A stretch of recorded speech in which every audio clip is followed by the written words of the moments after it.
Курман айт күнү төрөлгөн экен. Курманкул деп чоң энем койгон экен Рамалык. Экс башкы прокурордун эле бала чагы болгон, Жылкычын үй бүлөсүндө төрөлгөнмүн. Жылкы артынан жүрсө, үйдөгү тарбия жагы. Сабак даярдагандан кийин кана кимин кайсы чыгарманы окудуң дейт эле. Атаңыз өзү жылкычы болсо, эмнени кыялданчу элеңиз? Жылкычы болом дечү элеңиз. Жылкычы аты болбосо атам аябай билимдүү эле. Бирөөлөр жылкычы тиги бу десе, ал сизге баары бир идеал экен. Ата эң кыйын адам ким болот? Бардыгы кимден коркот десем, атам күлүп отуруп, балам бардыгын адам прокурорлук деди. Кайсы жакка тапшырдыңыз? Прокурорлукка тапшырдыңыз? 4 жыл тапшырдым мен юрфакка. Көгөрүп прокурор болом, мен юрфак окуйм деп. Сиз деле бой кергенде жигит болгонсуз дегенде бир айтып бериңиз эми. Кантип сүйдүңүз? 2 жылдай сүйлөшүптүр, үйлөндүк. Окууну бүткөндөн кийин эле ой Курманкул бери кел деп прокуратуралар талашып кетиштиби сизди же кандай болду? Кочкоро келгенде мындай жарыгы бар үйдү кышындасы жарыгын толтурушуп актап жашаган убактар болду. Азыркы президент Садыр Жапаров кезинде соттолуп атканда башкача чечим чыгарып, 6 айдан кийин соттук кызматтан алды, иши жок калды. Башкаруу формасын өзгөртүш керек деп сизде бир ой демилге пайда болуптур. Белгилүү саясатчылар Зулушев, Терешкова деп азыркы келген бийликтин мыйзамдык пайдубалын түптөп берген сиз болдуңуз окшойт. Ошолордун арасында болдум десем туура болот да.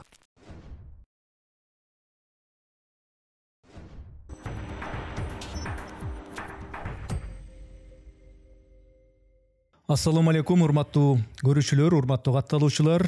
Биз кезектеги пикирлешүүбүздү, сухбатташуубузду баштайбыз. Менин аты жөнүм Эрнис Кыяз. Биздин каналда кезектеги конок бар, мейман бар. Аты жөнү Курманкул Зулушев. Курманкул ага. Саламатсызбы? Ассаламу алейкум. Алейкум салам. Саламатсыздар, урматтуу көрүүчүлөр. Зулушев Курманкул Токторалиевич 1970 жылы 12 февралда Ош тубанына караштуу Өзгөн аймагынын Комсомол айылында жарык дүйнөгө келген. Билими жогорку Ош мамлекеттик университетинин юриспруденция бөлүмүн артыкчылык диплому менен бүтүргөн. Эмгек жолун 1987 жылы Ош облусунун Өзгөн районундагы Ак Жар совхозунда катардагы жумушчу болуп баштаган. 1988 жылы советтик армиянын катарына чакырылган.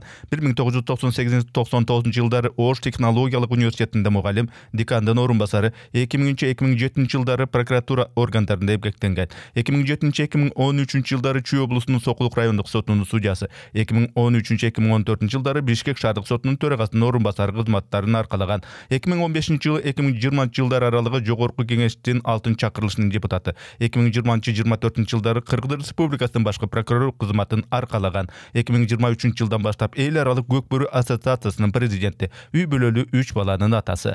Курманкул ага, эми сиз менен баягы мурда прокурор, башкы прокурор болуп иштеген киши катары эмес, же бир топ мындай бир кызматтарда иштедиңиз, ушул кызматтарда иштеген киши катары эмес, же депутат катары эмес, тек гана бир инсан катары. Курманкул Зулушев деген адам катары бир ички бир жан дүйнөңүздү, өтмүшүңүздү, өткөн ушул тагдырыңыздагы бир урунтуу учурларды мындай козгоп, жалпак тил менен бир ачып бергенге аракет кылайын. Экс башкы прокурордун эле бала чагы болгон, Анан ошол бала чагыңыз тууралуу, жылкычынын үй бүлөсүндө туулган экенсиз, ошол тууралуу бир айтып берсеңиз. Рахмат. Мен бала чагым Өзгөн районунун Комсомол деген айылынын Карабатка участкасында жылкычынын үй бүлөсүндө төрөлгөнмүн. 9 тууганбыз, 3 уул, 6 кыз. Айыл жеринде эң тоолуу айылдардын бири Кыргызстанда. Атам көп жыл жылкычы болду, пенсияга чыкчаңды. Жылкыдан үзүрлүү эмгектенди. Өзү акыркы жылдары биз чоңойгондон эстерткандан билген, ушу жылкычы болуп жүрүп дагы жылына 100-100 кулун алат эле. Анан совхоз өзү бир кулунду атама сыйлыкка берчү эле да. Ушул эмгегин же адамдын пейилиненби азыркыга чейин мен таңданам. Мен дагы атам туурап жылкы кармайм, бейлерди кармайм, атка жакынмын. Бирок 100-100 кулун мен ала элекмин да. 50%, 30% алышым мүмкүн, бирок толуп ала албадым. Курманкул деген ысымдын таржымалганда эмне үчүн Курманкул деп койгон атыңызды? 7 кыздан кийин төрөлгөн экенмин. Атам уулду, атам менен апам ушу уул көрбөй анан тилеп жүргөн бала экенмин. Жаш 2 ымыркай 3 жаш кезинде чарчап калган экен. Бүгүн Кудай буйрса 5 эжем. Анан мен төрөлдүм, менден кийин карындашым 2 инем бар. Мен Курманкул деп коюлуп калганым ушу Курман айт күнү төрөлгөн экен. ошондо ошого байланыштуу Курманкул деп чоң энем койгон экен, рамалык. Төшөктө ооруп жаткан экен. Анан дайым ушу кыз төрөлгөндө кыз төрөл деп сүйүнчүлөсө акыркы убакта уксуда келбей калганга, анан уулдуу болдуң, балаң уулдуу болду десе, ооруп жаткан жеринен туруп кеткен экен чоң энем. Туруп анан баягы илгери сандык болот экен, ошондо өзүнүн каткандарын таркатып ошо кемпирлерге, ал убакта киндигене төрөткөн аялдар болот го, ушу киндигенеге берип, анан атын эмне коебуз десе, эл Курманбек коелу, Курбан айт күнү десе, жо мен неберем ушу элдин адамы болсун, элдин уулу болсун, Курманкул эле коем деп ушу чоң энем койгон экен, Курманкул деп. Бирок ушу эсте калган нерсе, ата энем айтат, айылдагылар айтчу эле, өтө зарлап тилек кылганда да абайлаш керек экен да. Ушу чоң энем өзү 9 бала төрөгөн экен, бирок атам гана калган экен да, Токтарали да ошондон койгон экен. Анан ушу балам, жалгыз балам эркек уулдуу болгонун көрүп өлсөм арманым жок деп тилек кылышкан да. Анан 63 жашында мен 17 февралда төрөлүпмүн. Чоң энем ооруп аткан жеринен туруп басып кеткен. Бирок 17 март күнү жерге түшкөн экен да, каза болгон экен. Баягы кыргызда айтып коет го, кыргыз өзү баягы малга жакын эл да, анан малды багыш үчүн мал артынан мал болушуң керек депчи. Сиз айтпадыңызбы, атам жылкычы болгон деп. Анан ошол жылкы менен кетсе, жылкы артынан жүрсө, үйдөгү тарбия жагы кандай болду ошондо? Айылдагы эле үй бүлөдө чоңойдук. Негизинен жылкычы деген, эгер сайыз убагын салыштырсак, бүткүл Россия эми Кыргыз Республикасы эмес, эми Өзгөн районунда, ушул Ош аймактарында, көпчүлүк жерлеринде эң жеңил жумуштардын бири болгондо жылкычы деген. Бул койчуман, башка совхоздо иштеген жумушчуларга караганда, себеби бизде шарт жеңилгеби. Атам жазда гана 1 ай жылкы кайтарган, бээлер төлдөп атканда. Башка убакта жылкыны көп караган эмес. Бизде күздө жайлоодан келгенде болду, жылкы талада жүргөн, совхоз чөптү арколотторго жийип койчу болчу. Анан кээ бир жылдар тойт болбой алганда аз маз кыйынчылык болгон, баккан. Анан ошондой шартта жүрүп дагы ушу атам жакшы төлө алат эле да. Төлө алып, анан биз дагы жылкыны карап, кышындасы барып санап түгөлдөп эле койбосок, ушу жазган маал 1 ай гана карайт элек да. Чөп чачып, эгер чөп түгөнүп калса, койчулардан чөп берет эле, ал убакта ошону алып чачат элек. Анан дыйканчылык, башка иштерге биз иштебей калдык. Мен кийинки инимдерим союз таркап кетип азма иштеп калды, мен иштебей калдым, эжелерим иштебей калды. Биздин бир эле истеген учур, жайындасы жайлоодон келип, Карашыроо деген жайлоого чыгат элек, билсеңиз керек. Бул белгилүү жайлоо. Бир 10-15 күнгө келип, өзүдүн малдын чөбүн ооруп, анан короону ал убакта зым менен байлап эле кашаны кетет элең. Үйдө эле ушу бир зым жолсо жип менен байланып турчу эле, бир адам корого кирбейт эле. Бактар, ушу алма, өрүк түшүмү төгүлүп турчу эле да. Ошону арыктын боюнда өскөн жалбыздарды ооруп, анан аны сарай менен үйгө тамбашыга төшөп туруп эле өрүктөрдү чакалап төгүп коюп кетет элек. Кылган жайындасы ишибиз ушул эле да. Андан кийин биз келген убакта албетте эрте жазда майдын бир 9-10-дорунда кетсек жайлоого, күздө 20 сентябрларда келет элек кечигип. Биз келсек мектептин баары жана сельхоз работага пахта терген кетет эле. Биз үйдө кайра эле ошо ат бакмай, ат суутмай балалык күндөр ушинтип өткөн. Мен ошо тарбия жөнүндө суроо бербедимби? Демек атаңыз ушул эмгекчил болгонго, эмгекке бышык болгонго, тың болгонго ушундай басым жасачу экен да. Анан мындай китеп окуу, гезит окуу деп ушундай нерселерди айтчу мындай. Албетте, эми ата-эненин бала тарбиялоодо ар бир ата-эненин өзүнүн бир кандайдыр жолу болот окшойт. Мен да бүгүн ушу ата-энемде бергендей тарбия балдарыма бере алам деп ойлоном да. Бир жолун табышым керек экен баланы тарбиялаш үчүн. Себеби кимдир бирөө урушат экен баланы, кимдир бирөө акыл айтат, бирөө ал балага жетеби кандай.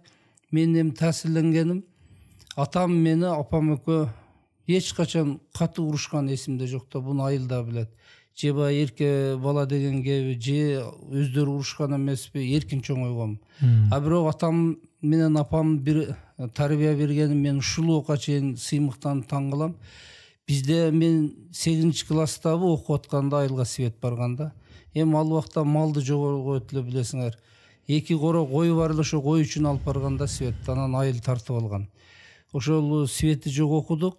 Чырактар менен бизде кечинде күнүгө ушу сабак аткаргандан сырткары көркөм адабияттарды окуйт элек. Атам өзү кыргыз жазуучуларынын атам окуган чыгармасынан илгери Ала тоо деген журнал чыгат эле. Бизде ушу том баягы үйдө мындай коридор болуп, анан ошол шкафтын ролун ойнойт эле го бала кезде, билип калсаң керек. Ошодо Ала тоо журналынын бардык номери саны турат эле. Кыргыздын роман, повесть, аңгемелери бүт турат эле да. Андан сырткары ушу атам кышы менен жатып алып, Россиянын Правда, Известия деген гезиттеринин делегаттарынын сөздөрүн окуйт эле да. Окуп, анан ошону айтып, бизде дагы сабак даярдагандан кийин сөзсүз түрдө жумасына 1-2 жолу болот эле. Кана кимин кайсы чыгарманы окудуң дейт эле. Анан биз чанталашып атам сурап калбасын деп чыгарма окуйт элек. Бир 10дорго, саат 11лерге чейин. Апам бечара отуруп жүнтүктү үргүлөп уктап коюп карап отура берет эле да. Жат уктабайсың десең, жок деп коюп кайра ошо үргүлөп отура берет эле. Анан атам китебин окуп бүтүп, анан кана кимден окуду деп анан өзү бир чыгарманы айтып, анан ошону бизге талдатат эле. Оң каарман, терс каарман болуп, эжелерим болуп отуруп аябай талдайт элек да. Бул оң каарман, бул терс каарман. Эми социалдык чыгармалар көбүнчө эле билесиң, партком, совхоздун жетекчиси, алар элге кылган мамилеси, көйрөңдүгү, галстук менен тагынбаган эми көп нерсе бар да, оң терс каарман деп. Ошолорду талдап, анан баарыбызды мактап, жакшы талдаганыбызды өзү кошумчалап айтып анан уктайт элек да. Бирок ушул турмушта тарбия болот экен. Мен кийин деле, азыр деле адам жаңылат да. Туура эмес сүйлөп аласың, ыңгайсыз мамиле жасап аласың. Баягылар эсиңе келе түшөт да. Эл сени карап күлүп аткандай, шылдыңдап аткандай, мына ошол таасир кылган да.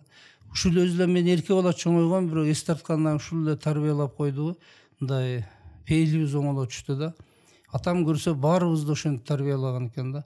Азыр Кудайга шүгүр, бир туугандарым бардыгы мындай терс пейилдери жок, бирөөгө жамандыгы жок, эмгекчил болгон да. Өзү негизи үй бүлөдө атанын баскан турганы, атанын сүйлөгөнү балдарына, кыздарына мындай үлгү өрнөк да. Атаңыз өзү жылкычы болсо, анан сиз кандай эмнени кыялданчу элеңиз? Жылкычы болом дечү элеңиз. Анан өзүңүз кийин бара жүрө бур сот тармагына, прокурорлук жагына кеттиңиз. Анан кичинеңизде эмне ким болом деп кыялданчу элеңиз ошондо? Эми ар бир бала бул атасын тутуш керек да.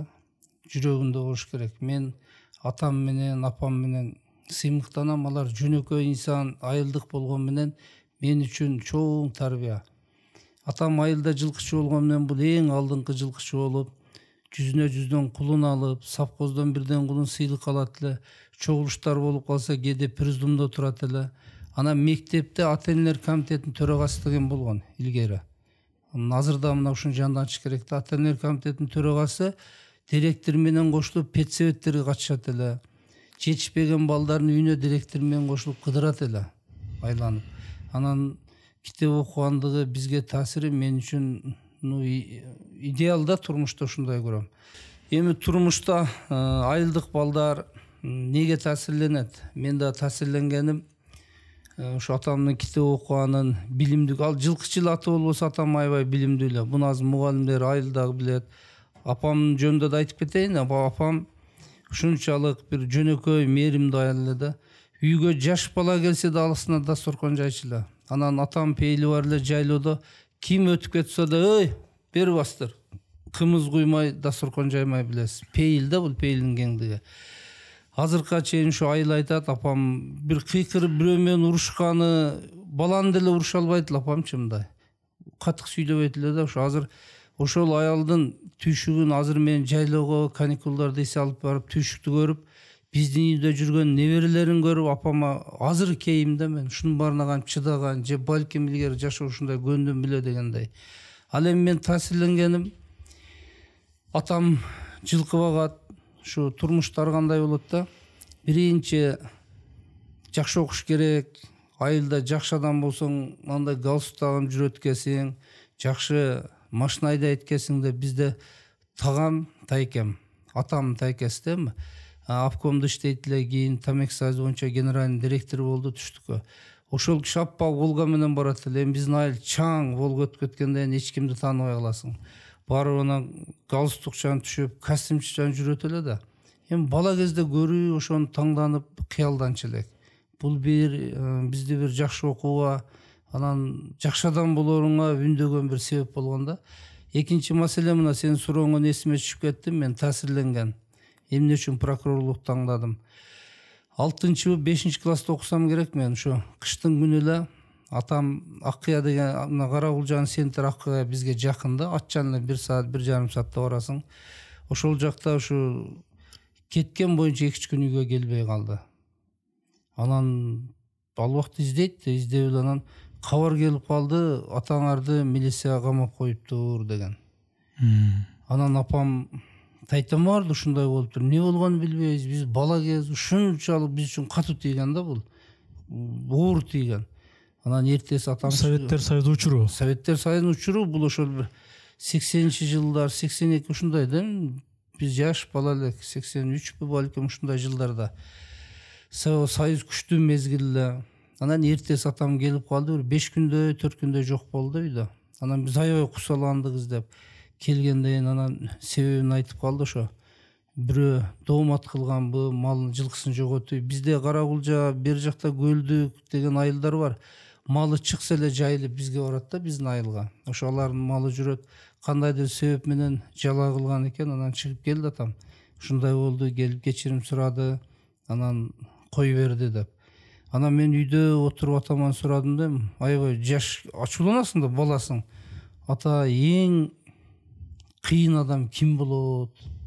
Бардыгы кимден коркот десем, атам күлүп отуруп, балам бардыгын адам прокурорлук ат деди. Прокурор кыйын болот. Анан ошол күндө мен прокурор эмне экенине кызыгып, ошо 6-класста ниет койгом да, Кудай буйрса мен прокурор болом деп. Анан ошо аракет кылып жеттик, Кудайдын буйругу экен.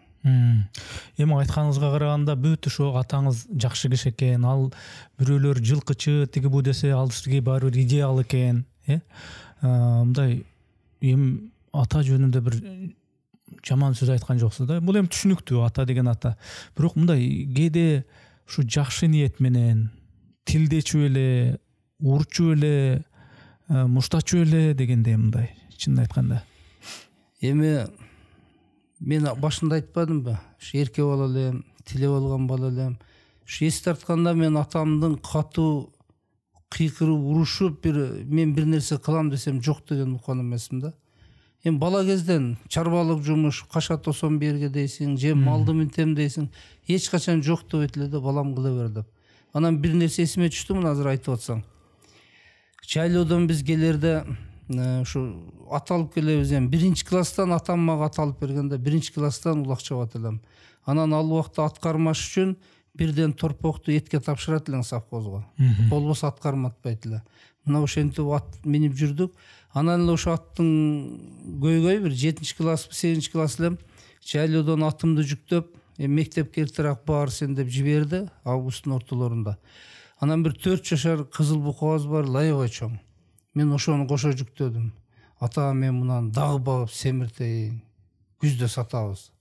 Мейли деп уруксат берди. Жүктөп келип үйдө багып атам, окуу башталды. Анан бизде айылда буудай, арпа, кайрак айдалат эле. Анан айылда кошуна элдин баары эле ушу комбайнчыга бир кой акча берип чүрүп алат эле да. Анан мен дагы сарайга арпа, буудай чүрүп алгам, элдей болуп. Жайлоодон алып келген жем бар. Анан буканы ошонун бир бөлмөсүнө байлап койгон экенмин. Бир күнү жумуштан эмеден окуудан келсем эле бука көзүн аңтарып жатат. Анан айылды кошуналарды чакырдым. Чакырып кошуналар сүйрөп чыга албай, эшикке чыга албайт дем. Кичинекей сарай, оозу тар, чоң бука болсо, анан буканы союп чыгарып атсак эле, атаң келет деп калды. Анан мен да коркуп кеттим да.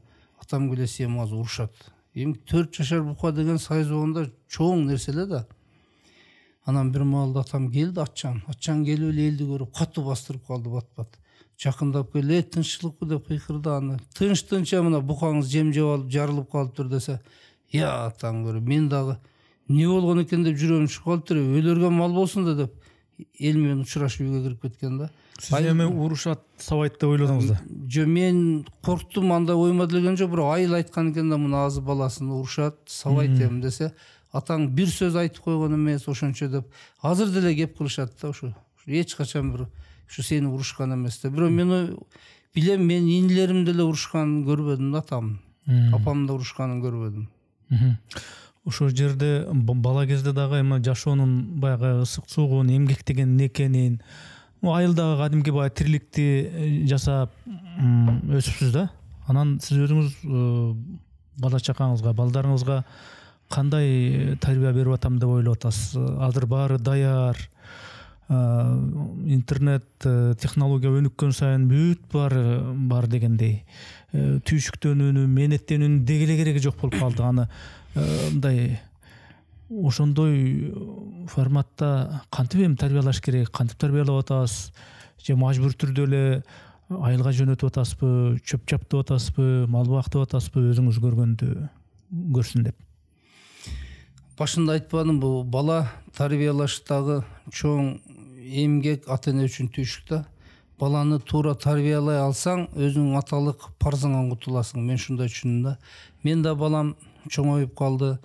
Анан мектепте окуйт. Карасам эми таптаза шаардык болуп чоңоюп атат да. Бизге окшоп айылда жумуш кылып, анан чоңойсо балким түшүнөт эле.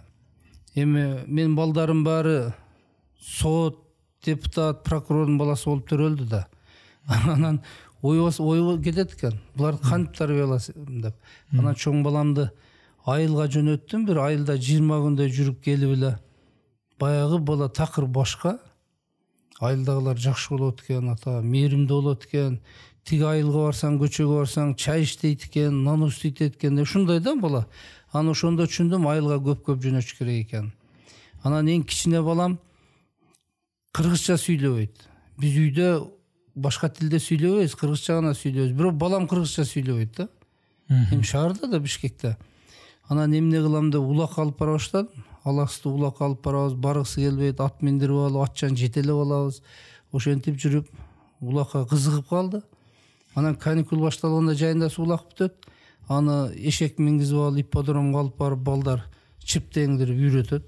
Ошентип кызыгып айылга кетти. Азыр эми Кудайга шүгүр таптаза кыргызча, кээде бизге үйрөтүп калат сөздөрдү. Анан ошол тарбияны мен кыргыздын маданиятын, ушу кыргыз тилдүү кылып алганыма азыр балдарыма сүйүнүп жүрөм да. Айыл менен шаарды уште бирдей аралаштырып. Андай тарбия бербесек, баланы жүргөн турган менталитети таптаза шаардык болуп калгыдай. Азыр мен кичине балам, чоң өкөтөң айыл шаарды бирдей алып жүрөт. Сен мен корком, туура айттың. Азыр прокурордун баласы, депутаттын баласы бардык нерсени сезбей, билбей чоңоюшу мүмкүн да. Кыйындыкты сезген адам гана кийин турмушунда жеңил болот. Ошого мен бардык эле жөнөкөй үй бүлөдө тарбиялайм балдарымды. Ашыкча каражат берип, ашыкча деле эркелетпейм. Бирок мүмкүнчүлүгүнөн чектебейм го. Талапты да коем да. Талапты коюп, мал бактырып, сарайга алып барып, ат мингизип, ат суутуп, айылга келип, туугандарыма жардам бергизип, Кудайга шүгүр, эми жакшы эле чоңоюп атат го. Жана айтпадыңызбы, атам ушул бир жалган жалаа менен жана милиция кармап кетти деп, анан анын себеби эми жөн эле жалаа болуп калыптыр да. Кылбаган эле нерсени кылдың деп, анан кийин ошондон кийин сурасам, тиги ким кыйын десе, ошол прокурор кыйын деп. Анан ошол прокурор болуу ушкыңыз, анан эмне болду? Ошентип кантип өнүгүп өрчүп, эми мектепти дагы окуп бүткөндүрсүз, анан кайсы жака тапшырдыңыз? Прокурорлукка тапшырдыңыз? Албетте, мектепти бүтүп, ал убакта 10 жылдык эле 10 класста даярданып, ушу мен юрфакка тапшырам. Анан 2 жыл стаж керек экен. Эми билбейсиң да, айылда тоодо чоңойсок, көрсө малчы, жылкычы, койчунун балдарын стаж жок деп тапшырса болот экен. Ал убакта Бишкекте гана бир улуттук университетте 25, кийинчерээк 50 гана бала алат эле да. Ошого мен тапшыра албай кайра кеттим. Андан кийин 2 жыл советтик армиянын катарында служба кылып келдим, кызмат өтөп. Андан кийин келип 4 жыл тапшырдым мен юрфакка. Көгөрүп, прокурор болам, мен юрфак окуйм деп. Өтүш аябай кыйын эле. Экинчи экзамен, үчүнчүсүнөн жыгылам. Анан кайра барам майылга. Анан баягы атама жардам берем, жылкы кайтарабыз, улак чабабыз, окууга даярданам. Ушинтип 4 жыл жүрдүм. Анан 4-нчү жыл атам айтты, балам, эми мына жашың деле 23-кө чыгып калдың. Эми өтпөсөң, айыл деле калып, үйлөнүп, улак чабып, эңишке түссөң, мага ошо деле жакшы депчи. Анан мен өзүмө деле ниет кылдым, быйыл өтпөсөм чындап мен окуй албайт окшойм деп. Анан Кудай буйруп контрактка ал убакта көбөйүп калды. Ош мамлекеттик университетинде контракт менен юрфак өтүп 93-жылы 98 аяктадык. Ошо менен юридика факультетин бүтүп калдым. Биринчи алгачкы максатыма жеттим да. Айылда жүргөндө эми орусчаны кандай жакшы деле билбесеңиз керек. Орусчаны анан окуу жай, жогорку окуу жайын баары баягы орусча билиш керек болот. Ошо жагынан кандай кыйналган жоксузбу? Албетте, айылдан келген бала бардыгы кыйналат. Бизде эми орус тилчи мугалим 5 коюп коет, ыр жаттатып. Сүйлөшүп деле билбейт экенбиз да. Мунун көп нерсени биз армияга барганда үйрөндүк орус тилин. Андан кийин келип университетте эми орус группасы, кыргыз группасы бар эле, аралаш окудук. Кудайга шүгүр, анан өздөштүрүүгө жетиштик да. Армияга кайсы бөлүккө? Мен бир нерсе эсиме түштү. Армияга кетип атканда кызык болот да. Негизи Алла Тааланын тагдыры төрөлгөндө пешинеңе жазат дейт го. Кээ бир адамдарда ар кандай бир урунтуу учурлар болот. Менден да болгон да. Эми биз 10 классты бүттүк. Анан 1 жылдан армияга даярдандык. Ал убакта ушундай сыймык эле. Классташтарың менен проводторду өткөрүп, даярданып, анан өзгөнүн райондон таанып каласың да. Волейбол ойнойсуң, башка спорттун түрлөрү, анан ал убакта стрельбищада даярдайт эле армияга. Ошончо райондо баарын тааныйсың. Анан 120 бала өзгөн райондон чогуу Ошко алып барышты. Ал убакта райондо военкоматка алып келип, автобус менен Ошко алып барат эле. Анан Ошто ошол ЖД вокзалдын, азыр ойлосом ошо ЖД вокзал экен да. Ошол жерге тизип алып анан фамилияңды окуйт эле. Бирден чыкканын воротадан кирип кете берет элең да, нар жагына поездго отурасың да. Анан 120 баланы атат алып кирип кетти. Жалгыз пласта мен калып калгам да. Эми ата-энем бар, досторум узатып барган, аябай кыйын болгон да мага. Эмнеге калып калдың? Билбейм, эшигин такылдаса ачпайт, анан ачып бирөө айтты, силер райондо военкоматка баргыла, фамилиясы чыкпаса эмне кылабыз деп. Ошентип мен Ошто калып кеткем. 27 май эле менин эсимде да, менин досторум кеткен. Анан мен келип күнүгө күн алыс военкоматка келем да, менди армияга алгыла деп. Ал убакта барбай калган уят эле да. Анан жөнөп кетип атып жолдон келген андан 5 бетер уят эле. Анан ошентип кайра келгем. 12-июль күнү анан мен армияга алып кеткен. 16 бала кеткенбиз. Анан Кудайдын буйругу экен, мен барып Белоруссияга, Гомельский областка учебка түштүм. Ракетный войска стратегического назначения деп. А берки мен кеткен досторум түптү стройбатка барыптыр да, 120-сы. Ошондо мен службамда башкачараак болду. 5 ай учебкада болуп, кийин 1,5 жыл ракетный войска секретный база эле, час технический база. Ошол жерде служба кылып анан жакшы өтүп келдик. Көп тарбиялап алдык. Баягы жашоодо эң акырында калып калдым, мен барбай калдым деген ошондой нерселерде көрсө, ошо анын түбүндө бир баягы ийгилик бар экен, жакшылык бар экен дегендин бир мисалы да эми бул. Болбосо ден соолукта деле мандем жок эле да, мындай армияга барбай калып, жана пласка сойпой майтаман деп да калып калчылык. Эми ден соолук Кудайга шүгүр биздики бар жайында эле. Айылда чоңойду, волейбол, баскетбол, улак чаап, ден соолук жайында эле. Белгисиз да бүгүнкү күнгө чейин табышмак. Эмне себептен жалгыз мен калып кеткен? Военкоматка барсаң да айтпайт да аны. Алар деле себебин билбейт. Сенин фамилияң чыкпай калса, ал убакта келип анан алып кетет эле да. Көрсө ошо стройбатка Зулушев барбасын, ал башка жагына барсын деген тагдырдын планы бар экен да. Тагдыр балким. Ошондой болгондур. Турмушта айрыкча айылдын балдарында өкүнүү көп болот да. Намыстануу. армияга кетпей калып кеткен эмес, окууга өтпөй канча намыстанып жүрдүк. Эми жөнөкөй тоонун башынан барган оор эле да ал убакта окуш. Ошондой турмушта мындай оор нерселер баштан көбөйлөттү. Анан ошонун барына туруштук берсең, максатка жетсең болот экен да. Көгөрүш керек экен да туура жагына. Эми олуттуу темаларга өтөрдөн мурда дагы ушундай белгисиз жактарыңызды дагы бир буга чейин сүйлөшкөндө бир айттыңыз эле. Пахтага барган экенсиз. Пахтада дагы жакшы бир кызматта завхоздук болобу ошондо? Завхоздук кызматта болуп, продукта, азык-түлүк менин колумда болгон. Анан ошо пахта учурундагы эми сиз деле бой керген жигит болгонсуз дегендей, махабат болгон. Ошолордон тартынбай бир айтып бериңиз эми. Кантип сүйдүңүз, кантип пахта тердиңиз дегендей. Эми мен өзүм айтпадымбы, 4 жыл тапшырып жүрүп, 2 жыл советтик армиянын катарында кызмат өтүп, өзүм менен 5-6 жаш кичине балдар менен окудум. Анан 90-жылда бизде Сакалды деп Нокен районуна пахтага айдады биринчи курста. Анан барганда эле Эгембер Токторов деген бизде ошол убакта завод отделение бар эле. Анда юрфак ачылды элек. Бирок Ош мамлекеттик университетинин исторический факультет, тарых факультети менен юридика отделение болуп ачылган да. Анан ошол агай жаш улуу деди, мени завхоз койгон. Анан завхозда эми бул сельхоз работада кызык көзүнчө. Качагарлар бар, поварлар бар, тамак кылат. Завхоз аларга продукт алып келип бересиң, барып терген балдардын пахтасын жазасың. Эми көп окуялар болгон. Анан өзүң айткандай, бизде эми жалаң союз таркап аткан учур эле ушу обкомдун биринчи секретары, райком, аким, сот, прокурордун балдары менен окуп калдык да биз. Аябай мындай тың үй бүлөлөрдүн. Анан мен окшогон жөнөкөй айылдан келген балдар бар. Көп кызыктуу учурлар болгон. Эми биздики күнүгө кечинде 1 же 2 ата-эне келет. Кой союп, дарбыз, коон, аш. Эми биздики күнүгө той сыяктуу болот эле да ужун. А жаныбызда эми атын атабай эле коеюн, факультеттер бар. Аларга эми ата-энеси келген мүмкүнчүлүгү жокпу, келбейт эле да. Анан мен алган продуктлар бизде жыйылып эле турчу эле. Көп жыйылбай калат эле.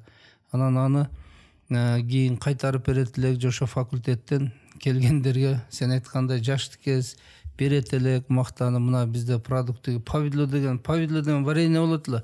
Ошол жок эле да, ошону да берип балдар алып барып берет эле. Көп учурлар болгон ошо. Бир эми эртең менен эртерээк туруп чай кайнайт дейсиң да, чайды балдар пахтага чыгыш керек. Азыр сот болуп иштейт, соттун төрагасы болуп иштеп калды курсташым.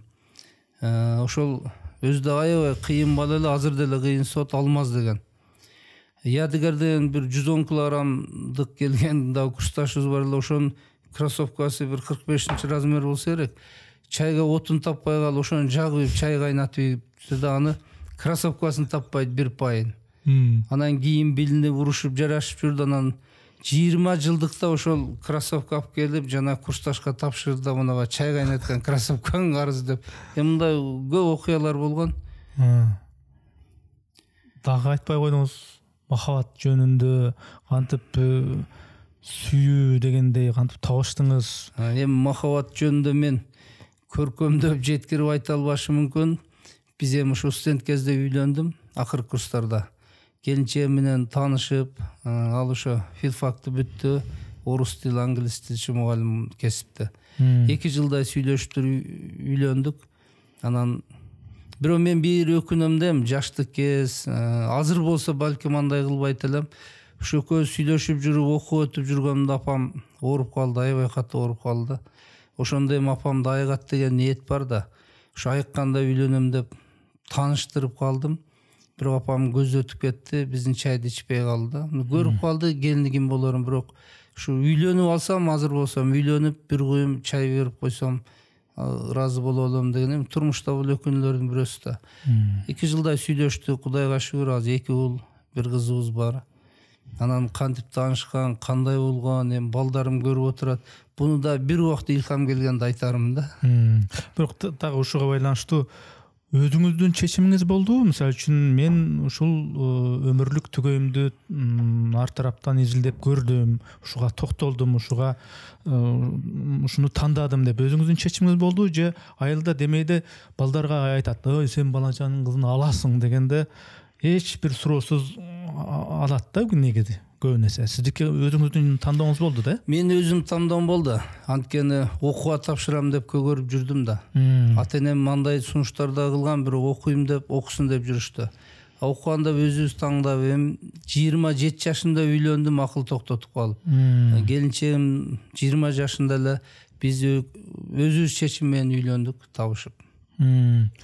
Берки мурдатан кыялданган карьераңыз эмне болду? Прокурор болом деген. Ошол окууну бүткөндөн кийин эле ой Курманкул бери кел деп прокуратуралар талашып кетиштиби сизди же кандай болду? Эми ал убакта жашоо оорураак эле, окууну бүттүк, диплом алып атканда бардыгы эле диплом алып эртең эле приказ чыгат дегендей чуркашты.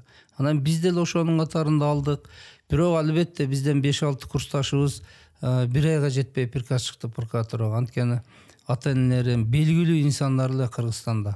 Алар приказ чыгарып кетти. Биз бош жүрүп калдык, приказ жок. Анан бизден ушу Сарыкова Палимбековна деген эжекебиз бар эле.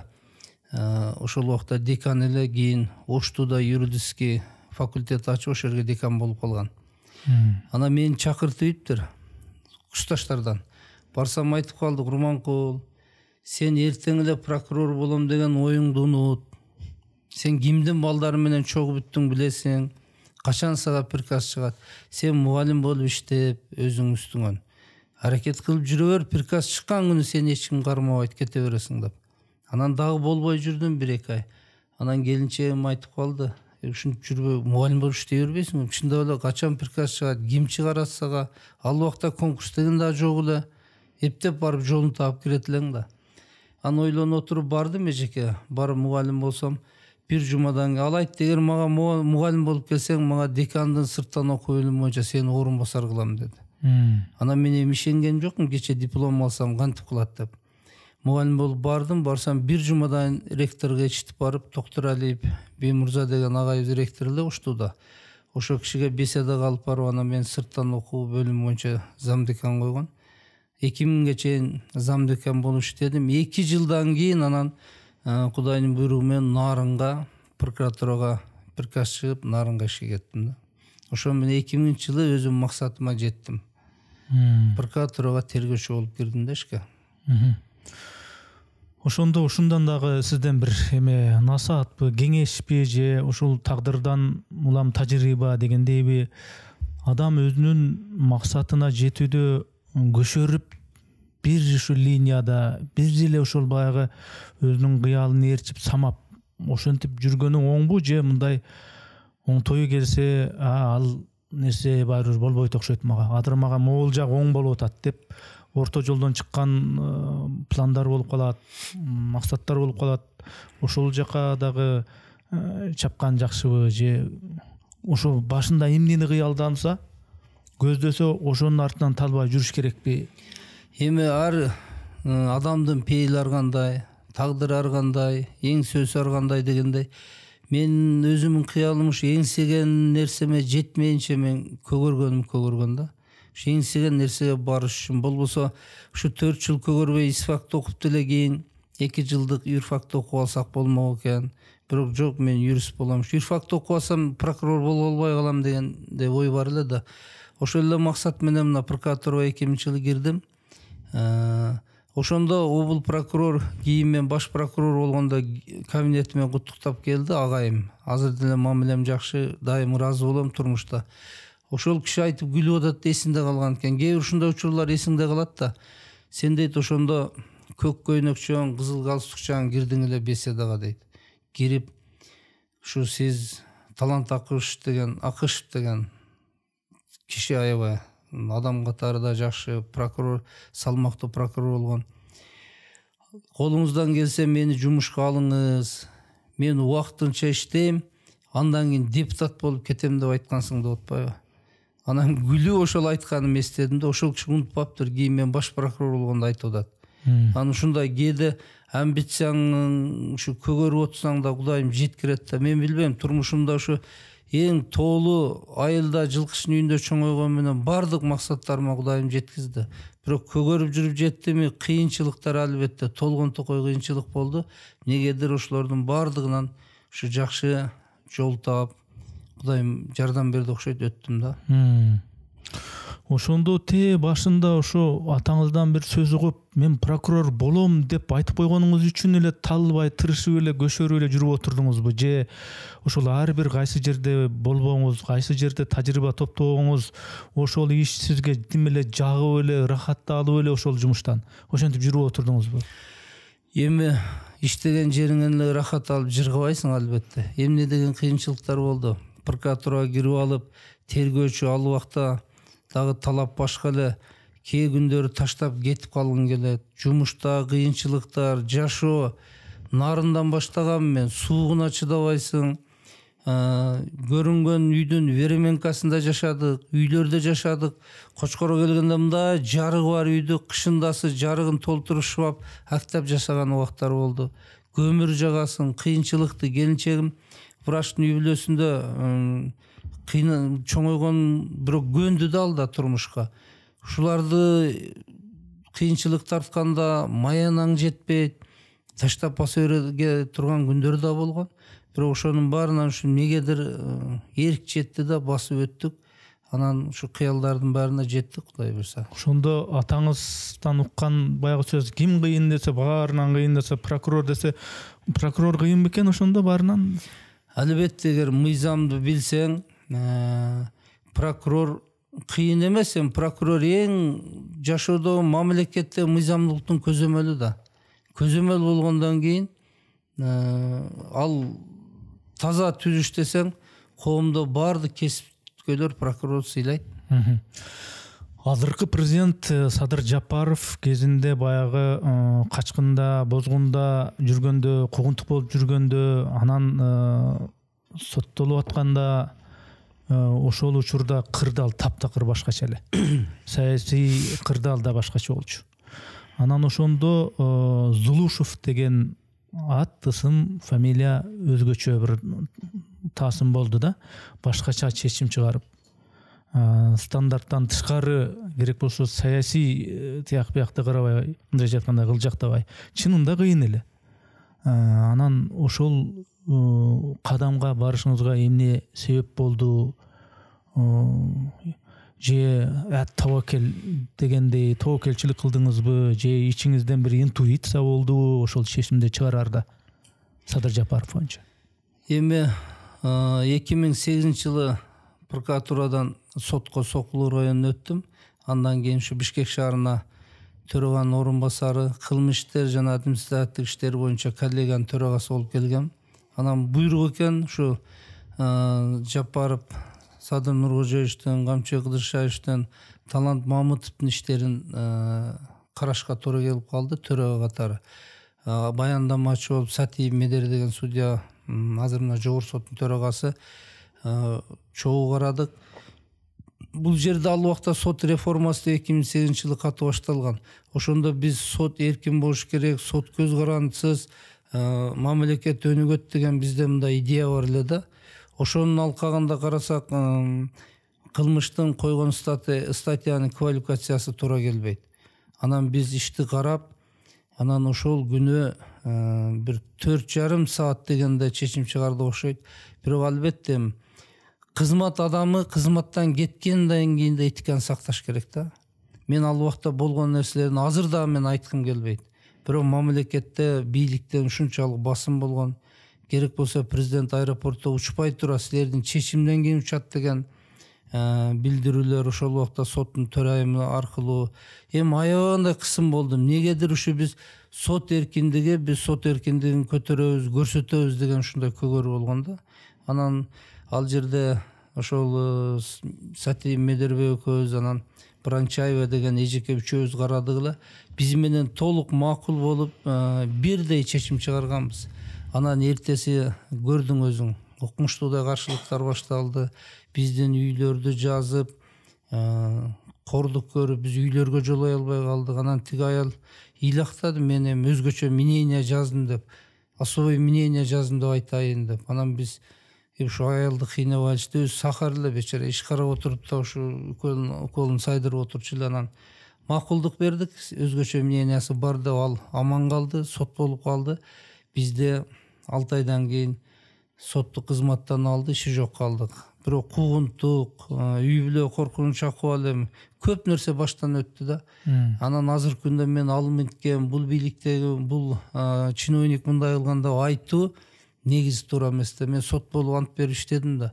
Чечим кабыл алдым, болду, бүгүн иштен кетип, башка убак болгондо ушу өткөндү айтып, жамандаган нерсени мен негизи жактыра бербейм да. Бирок чыдадык, мыйзамдуулукка салым коштук. Ошол убакта соттун төрагасы чакырып алып айтты 2 күндөн кийин: эмне кылганыңарды билесиңерби силер деп. Биз билебиз, сот эркиндигине салым коштук десек, жок, силер сотко чыккынчылык кылдыңар деп. Эми ушундай күндөр өткөн оор. Бирок ошонун баардыгы мамлекетчи менимче пайда болду. Биз соттор эрктүү чечим чыгарарына көрсөтүүгө аракеттенгенбиз да. Ошол өзүңүз сот тармагында иштеп жүргөн, ошо кесип менен жан багып жүргөн адам болсоңуз, анан жанагындай саясий бир курч-кырдаалда стандарттан тышкары бир чечимге барсаңыз, ал уудуу болду. Зулушев деп, анан жумушсуз калдыңыз. Анан жумушсуз калганда кандай болду? Башка кесиптен кандай кылып окат кылдыңыз дейм да. Эми албетте чечимди кабыл алдык. Биз эми сот системасында бир өзгөчө ой жаратабыз деген түшүнүк болгон да. Ошол убакта баш прокурордун үстүнөн жай аныктама да чыгарганбыз. Негизсиз козгогон, мыйзамсыз козгогон деп президенттин намында. Менимче тарыхтандай жай аныктама чыгарган баш прокурордун үстүнөн боло элек болуш керек. Биздин бул ниеттин баары мүмкүн саясатта ал убакта көп этибар албагангабы, ушу президент чара колдонот, биздин чечимди колдойт. Себеби эки сөзүн бир сөзү сүйлөгөндө сот реформасы, көз каранды сот деген сөздөр чыгат эле да. Биз ошого да таасирленгенбиз да. Ушундай болсо керек эле депчи. Анан жок, чечим чыккандан башкача болду тилекке каршы. Эми жумуштан айдалган өзүнчө, бирок үй бүлө, туугандар өзү көргөн кордук өзүнчө болгон да. Бирок анын баары өттү. Мен ойлойм, ар бир сот көз карандысыз, анан ушу ар бир адам тагдырын жүрөгүнөн өткөрүп чечим кабыл алыш керек да. Анан кийин депутат да болуп көрдүңүз. Эми депутат болгондо мыйзам жазыш керек. Ал эптеп-септеп ген бир кагазда бар, турмушта жок мыйзам эмес, реалдуу иштеген мыйзамдар жазыш керек. Эмне мыйзамдарды жаздыңыз? Мындай эми ар бирин эмес, бирок мындай мен мындай мыйзам жазды эле, анын пайдабы коомчулукка моундай пайдасы тийди деген сыяктуу кандай мыйзамдар? 15-жылга чейин 2 жылдай бош жүрдүк. Албетте мына жогоруда айтпадыңыз, кантип жан бактыңыз деп. Мен ушу жылкычынын баласы болгондуктан жылкы кармадым, бээ кармадым, бүгүнкү чейин кармайм, төл алам. Мен үчүн бул хобби сыяктуу да, ансыз кызыксыз мага. Ошол аттар бар, улакка чабабыз, тарбиялап, ошолорду сатуу. Бул ат бизнеси чоң бизнес да, жакшы бизнес аябай, эгер түшүнсөң. Мен азыр деле аны улап келетем, бирок баш аягы 20 жылдай болду ушу жылкыны курап. Ошо менен жан бактык. Анан 15-жылы республика ата журттан, биз ата журттан республикачылар бирип анан парламентке коюп депутат болуп калдым. Эми ал жерде мен биринчи келгенде кызык окуя болгон. Мен парламентти ушундай бир башкача элестетет элем да. Себеби биз укук коргоо тармагында сот болуп иштедик, материальный права дейт. Булар кабыл алынган мыйзамды биз ыйык көрүп ошону колдоносуң да, колдонуп иштедик. Анан барганда мыйзамдардын кабыл алынганын көргөндө мен бир жылга жакын өзүмчө мындай шок болуп жүрдүм. Ушинтип кантип мыйзам кабыл алынсын? Ушинтип кабыл алынган мыйзамдарга биз иштеп жүрөбүзбү деген ой келген да. Себеби мыйзам окулбай кабыл алынат, жүздөгөн мыйзамдар кабыл алынып кетет. Аябай кызык абалда жүрдүм. Анан көнүп парламентке аралашып, мыйзам жазгандарды үйрөндүк. Анан токтотуп аракет кылдык. Бир нече мыйзамдарды токтотуп калган учурларым болду. Анын түпкүлүгүн эртең иштегенге терс таасир тийгизе турган. Анан 5 жылдык ушу мыйзам чыгаруу жыйында иштегенмен мен 9 мыйзамды өзүм авторлукту өткөрдүм. Анын баарын атабай эле коеюнчу, бир мыйзамы мына акыркы депутат болгондо ойлоносуң да. Биздин мамлекеттин акыбалын көрүп атасың, башкаруу системасы. Бизде башкаруу система бузулду да, жана коррупция кылып миллионунда жеп койду деген өзүнчө. Бирок мамлекет үчүн коркунучпуз. Башкаруу системасын бузуп алган бул өтө коркунучтуу да. Мына акыркы 10 жылда башаламан болуп кетти да.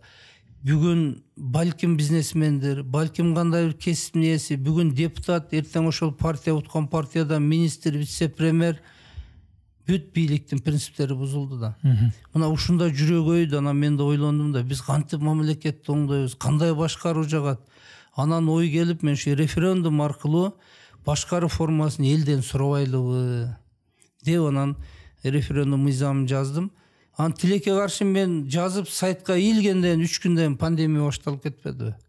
Анан эле Кудай берди, мен аттарын айтпай эле коеюн, белгилүү саясатчылар бул Зулушев, Терешкова деп ошол убакта Путин да мөөнөтүн узартуу боюнча ушу сунуш кылды беле. Ушундай эл болсо мынантип жаны менен алек болуп атса, бул президенттин мөөнөтүн узартам деп чыкты деп. Анан мен чыктым.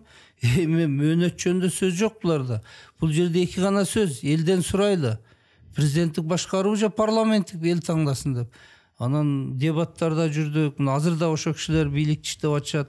Ошентип анан ал мыйзамды төбө астыга алып өткөрбөй коюшту, калып кетти. Кийин мына 20-жылдан кийин анан конституциялык реформанын алдында ошол мыйзамды сайтта илинип турган даяр. Анан Акылбек Сөнбековичтин авторлугунда мыйзам, референдум боюнча мыйзам кабыл алынып, элге чыгып, мына эл президенттик башкарууну 80% ашык таңдап алды да. Демек, мен түшүнгөнүм боюнча, сиз эч кимдин ой, монтип койбойсуңбу, ой деп бирөөнүн айтуусуз эле өзүңүздүн демилгеңиз менен ушул башкаруу формасын өзгөртүш керек деп сизде бир өзүнчө ой, демилге пайда болуптур. Анан кийин ал ошол аралыкта эле жанагындай пандемия болуп кетиптир. Андан кийин сиз бара жүрүп, анан кийин Конституциялык кеңештин мүчөсү болдуңуз, мүчөсү болдуңуз. Анан кийин ары сүр, бери сүр болду. Ар ким ар кандай ойлорун айтышты. Анан эл болсо элге салды эле, эл президенттик башкарууну де юре тандашты дегендей. Эми мен ачык эле айтып берейин. Мына азыркы келген бийликтин мыйзамдык пайдубалын түптөп берген, мыйзамдык жолун куруп берген киши юрист сиз болдуңуз окшойт дейм да. Мен кошуласызбы буга? Эми ошолордун арасында болдум десем туура болот да. Демилгечилерден, негизги демилгечилердин бирөөсү болдум десем. Жок, бирок сиздин ролуңуз өзгөчөрөөк болду окшойт деп ойлойм да, менин субъективдүү пикиримдечи. Эми ал убакта билесиң, мамлекетте башаламандык болуп аткан убакта мына эл парламенттик шайлоого нааразы болуп чыкты да. Нааразы болуп чыкты. Ошонун жыйынтыгы менен Садыр Нуркожоевичти чыгарып алышты. Андан кийин эки топко бөлүндүк да, саясатчылар бийликте. Себеби мурдагыдай эле координационный кеңешме деп баягы өзүнчө топ кетти. Белгилүү саясатчылардын бардыгы кетти. Анан Садыр Нуркожоевич, Камчы Кыдыршаевич, Талант Мамытов, бизде парламент бар да мыйзамда. Биз парламенттик жол менен кетели. Мына парламенттен премьерди шайлайлы, парламенттен спикерди дайындайлы деп, анан достук мейманканасына барып биз депутаттарды ал жака чакырдык. Өлкө туңгуюктан чыгыш керек да, бир туура жолго түшүш керек. Экинчи топ болсо Каныбек Иманалиев баштаган, эми биз 5 жыл чогуу иштештик. Алар Дом кинодо отуруп экинчи жакка кетти. Ошо менен анан бизде депутаттар көпчүлүгүн түздү. Кечки амал Садыр Нуркожоевичту премьер кылып дайындадык. Мыкты Өсүповичту төрага кылып дайындадык жогорку кеңешке. Себеби ошол убакта жогорку кеңештин төрагасы Жумабек өзү арыз жазып келип кошулуп отурду, макул болуп. Боронов премьер-министр ал арызын жазып берип өзү макулдугу менен берди. Биздики мыйзамдуу болду да. Анан 2-3 добуш жетпей калды, доверенность өтпөйт деген ызычуулар болду ал убакта. Анан кийин ошол ызычууларды эске алып кайрадан анан 10-унда болсо керек, мен так эсимден чыгып кетти, резиденцияда кайрадан Садыр Нуркожоевичту премьер кылып дайындадык да, мыйзамдуу болду. Анан ошондон кийин биздин өлкөгө стабилдүүлүк орноду. Ушул учурда мамлекетти башаламандыкка барбай алып калууга көптөгөн аракеттерди жасадык. Албетте Садыр Нуркожоевич, Камчыбек Кыдыршаевичтердин бул жерде чоң эмгеги бар. Ошол жалпы эле ушу мыйзамдуулук жакка ооп кеткенге көптөгөн инсандардын салымы кошулду да. Ошонун негизинде мына мурдагы 10-жылы 2005 болгондо билесиз, талап тоноочулук, мародерчулук элибизде түшүнгөнкө мародерчулукка барбады. Бирок бийликке келген тараптар бизнести тартып алып байып жолу көп болгон да. 20-жылы андайга жол бербедик да. Президент да талапты катуу койду, азыркы президентибиз. Биз дагы, мен баш прокурор болуп калдым. Камчыбек Кыдыршаевич улуттук коопсуздук комитетинин төрагасы болду. Улан Ниязбеков ички иштер министри болуп калды. Ошондой байууга, аракеттенүүгө, байлыкты ээлеп калууга бардыгыбыз тыюу салдык да. Ошо менен мамлекет тынч, кайра жашоосу уланып, мыйзамдуу жолго түшүп кетти. Ошол октябрь окуяларынан кийин чындап эле ар кандай нары сүр бери сүр болуп, анан мыйзамдык бир жолго түштү өлкө. Бийлик бутактарынын ар биринин өзүнүн функциясы жай-жайына түштү. Ошентип мезгил өтүп, убакыт өтүп, жылдар өтүп мына келатат. Анан муну артканда бир кылчайып ушул Курманкул Зулушев ошол учурда кайсы бир чечимдерине, кайсы бир кадамдарына мындай өкүнбөйбү? Туура эле кылдым деп эсептейсизби ошонку кадамдарыңызды? Эгерде жалпы мен өмүр баянымда, турмушумда басып өткөн жолдор болсо, албетте өкүнбөгөн, кээ бир нерсеге туура эмес кылыпмын дебеген адам болбосо керек. Жашоодо, турмушта бул көп нерсе болду аябай. Үй бүлөдө бул нерсени бардык адамды башынан өтсө керек. Менде ушундай болгон. Эң чоң кызым операцияда 7 жашында каза болуп калды. Кийинки эми жаштык кылып биз дарылата албай, температура болуп, аны убагында алып барбай, алдагы эме болуп калды, чарчап калды. Ушундай мезгилдер көп башыман өттү да. Анан эгер сурооңуз ушундай саясат жагында айтсаңыз, бийлик жагында айтсаңыз, мен буга чейин саясатта жүргөнүмө, таштаган кадамдарыма өкүнгөн учурум болду элек. Өзүмдүн көз карашымда баары эле туура болуп келатат. Себеби мыйзамды туу тутуп, адилеттикти туу тутуп, ушу чечим кабыл алышка аракеттенем да дайым. Ошого депутат кезде дагы, баш прокурор кезде дагы кылган иштериме бүгүнкү чейин өкүнбөйм. Сыймыктана турган иштерим көп. Бирок аны сыймыктанып мен жарыя кылып айта да албайм. Мезгил келет, балким айтам. Бирок иштешкендер, кесиптештерим жакшы билет, эл билет аны. Мен убагы келгенде, учур келгенде кимдир бирөөлөр айтса керек буюрса. Октябрь окуясында көп эле саясий тараптар, саясий күчтөр бийликке келгенге аракет кылды, сөзүнүн ачыгы. Аракет кылышты, тактикаларын түзүштү, стратегияларын түзүштү, ар кандай жолдорун жасап көрүштү. Бирок ошол Садыр Жапаровдун бийликке келип калышы бул тагдырдын шыбагасыбы, же болбосо ошол Жапаровчул күчтөрдүн аракетинин, ошол тактикасынын жыйынтыгы болду? Менимче биринчи ошол убакта саясий кырдаалдын бул жыйындысы болду деп ойлойм. Анткени Садыр Нуркожоевичтун ага чейинки басып өткөн саясаттагы жолу, Кумтөр боюнча негизсиз камалгандыгы, андан чет мамлекетте жүрдү, кийин камалып кетти, үй бүлөсүнүн кордугу, ушу элге мунун баары жетип турганда. Андан 20-жылы парламенттик шайлоо болгондо билесиз, мындай ачык эле сатып алуулар эң чоң бийик деңгээлге жетти да. Бийликчил партия, бизнес партия сатып алуулар аябай жүргөн. Ал убакта мекенчил партиясы менен биз эсепте да жок элек да. Эсепте да жок эле, бирок аракет кылып барганбыз.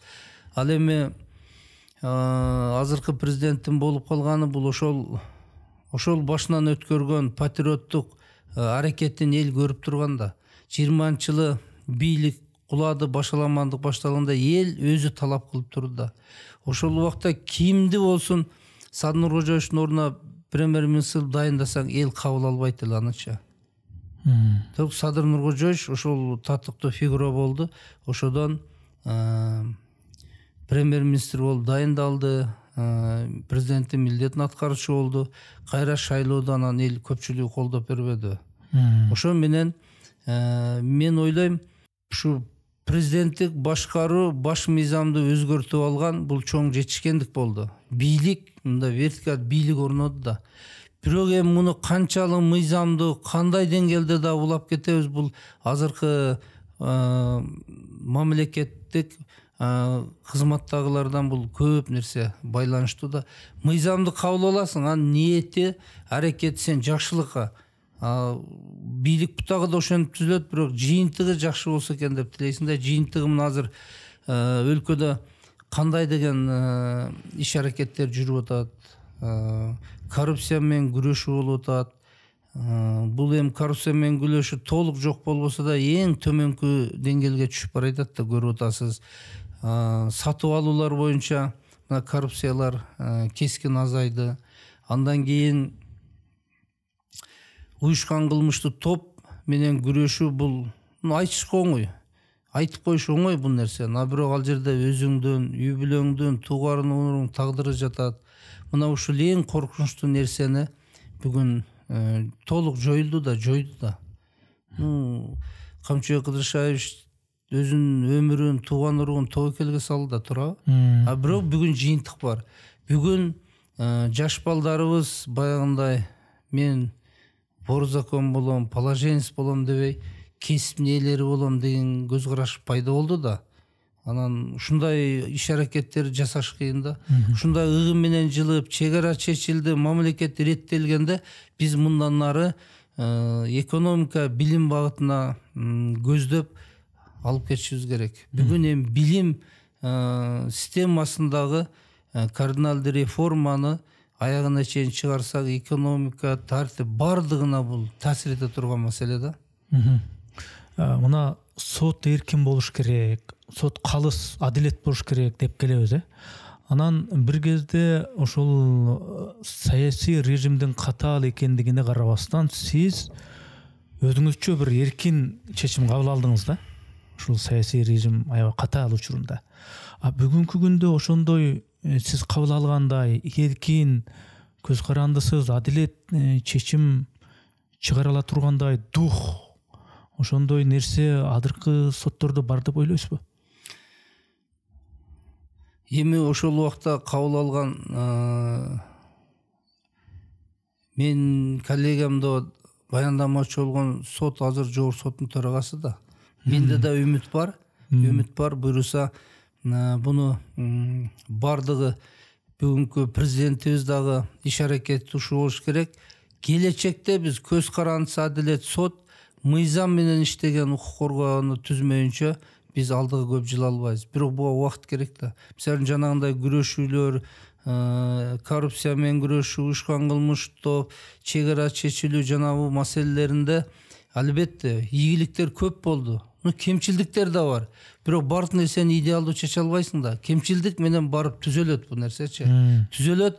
Келечекте максат көз карандысы сот бийлигин түптөсө бардык нерсе барып сотко такалат.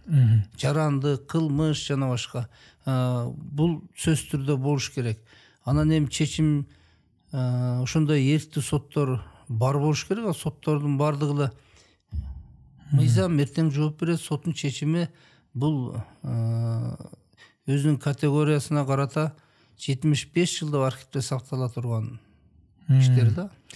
Бая кичинеңизде, бала кезиңиздеги кыялыңыз аткарылып, прокурорлордун эң чоңу, башкы прокурорда болдуңуз да. Жанагы бир сөз айттыңыз го коррупция боюнча. Ошол башкы прокурор болуп турганда коррупцияга каршы кандай реалдуу иштерди кыла алдыңыз? Коррупцияга каршы бизде прокуратурада көптөгөн иш аракеттер болду. Негизи коррупцияны, координацияны прокуратура жасайт. Бул жылына бирден бардык тармактар боюнча карап чыгышың керек. Ал эми кээ бир принциптер бизде бир 10 жылдардан кийин иштөө тартиби өзгөрүп кеткен, анын баарын ордуна койдук. Прокуратурада ошол коррупцияны жоюу үчүн ишкерлерди коргоо, ишкерлерди колдоо деген башкармачылык түздүк. Жана кодекстерде ар кандай реформалар бар, кооз угулат мамлекетке, жыйынтыгында мамлекетке терс таасирин бериши мүмкүн да. Ошонун алкагында сот реформасы биздин кодекстердин бардыгы талкаланган. 33 миллион евро жок болду деп аны угуп деле жүрсөңүздөр керек. Ошонун бардыгын прокуратурада ошо группа түзүп, кодекстердин баарын жаңы жазып чыктык. Кайрадан жазып иретке келтирдик. Мунун баары айтканда ошо коррупция менен күрөш, экономика таасири бар, мыйзамдуулукка таасири бар, шунун бардыгы. Ал кодекстер бүгүн иштеп атат, албетте өзгөртүүлөр да кирип атат. Биз түз жолго салууга аракеттендик. Андан сырткары электрондук кылмышын киргиздим. Чүй менен Бишкектин бир району баштаган, мен азыр толук республикага жайылды окшойт. Прокурор кабинетинде отуруп алып, баш прокурордо Чаткалда же Нарында болуп аткан кылмышты текшергенге, назарланганга мүмкүнчүлүгү бар да. Себеби мыйзамдуулук ошентип каралыш керек. Бүгүнкү күндө албетте укук коргоо органында, тергөөчүлөрдө иштин көптүгү, бирок жарандардын арыздары, кылмыштар, мындай мыйзамдуу тергелбей жаткан фактылар көп да. Азыр деле эл кайрылат, мындай көйгөйлөр көп. Ошого прокурорлук көзөмөл бул күчтүү болуш керек. Күчтүү болуп, укук коргоо органдарынын ар бир ишин карап, мыйзамга жол көрсөтүп, аны көзөмөлдөп туруу милдети. Сиз башкы прокурор болуп турганда, ошол башкы прокуратуранын имараттын берки газондорунда бир мындай декоративдүү таштар коюлуп, анан ошол таштардан атайын Колонкодан Саякбай атанын манасы жаңырып, баягы Манастын кадимки Саякбай атанын баягы ыргагы мененчи. Эми ар бир жетекчи барганда ошол системаны оңдойм деген ниет коесуң да, максат коесуң. Бизде мамлекет иш кагаздары көпчүлүгү расмий тилде болчу, билесиз. Анан прокуратурада барсам 100% ошондой экен. Орус тилинде, кыргызча өткүлө деп талапты койдум. Эми албетте орусча окуган, өмүр бою орусча иштеген, терминдер орусча жазылган кыйын өч. Анан мен талапты койдум. Идеялар келди, сунуш бергендер болду. Анан Манасты ошо короого коюп койдум да. Жини келип, жаман көргөндөр болду. Бирок таасирленип, ушу Манасты окуп, Манаска кызыккан кызматкерлер да пайда болду да. Анан ошол да таасир этти, кандайдыр бир деңгээлде, толук билбейм. Анан кыргызча иш кагаздарын өткөрдүк.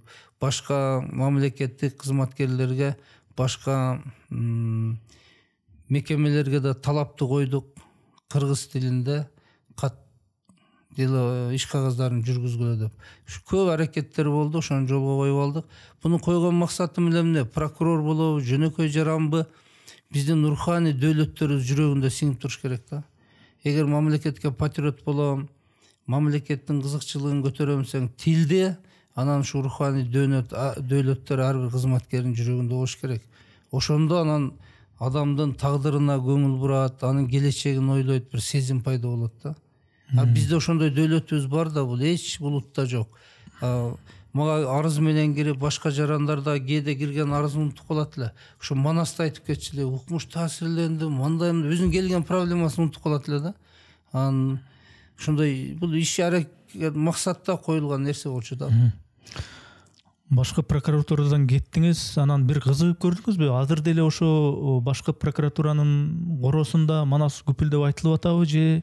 Аны билбедим, мен угушум боюнча азыр айтылбай калды окшойт. Бирок мен баш прокурорлук кызматтан кеткенден кийин ал кызмат жөнүндө кызыгып, кайра кандай иштеп атат, мен чындыгында кызыкпадым. Себеби жумуштан кеттиң, колуңан келген иштеп атканда жаса. Иштен кеткенден кайра кийинки иштеп аткандарга сынтагып, ал жаман, бул жаман деп негиз айткан туура эмес да. Бирок мен андай мааниде деле сураган жокмун.